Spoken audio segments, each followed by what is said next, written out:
কিন্তু মুমিনরা মুত্তাকিনরা তারা যেন তেন কোনো কারণে রেগে যায় না, তারা তাদের রাগকে হজম করে। আলহামদুলিল্লাহ পড়েন। আল্লাহ রাসূল সাল্লাল্লাহু আলাইহি ওয়াসাল্লাম কখনো রাখতেন না, কখনো না। ওনার উপর অনেক অত্যাচার হয়েছে, উনি রাগেন নাই, উনি ক্ষমা করে দিয়েছেন। কি করেছেন?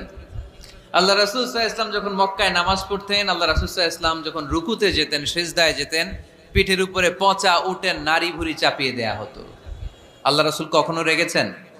কথা বলেন। তায়েফের ময়দানে দাওয়াত দিতে গেলেন, পাথর মারা হলো, তিনি রেগেছেন?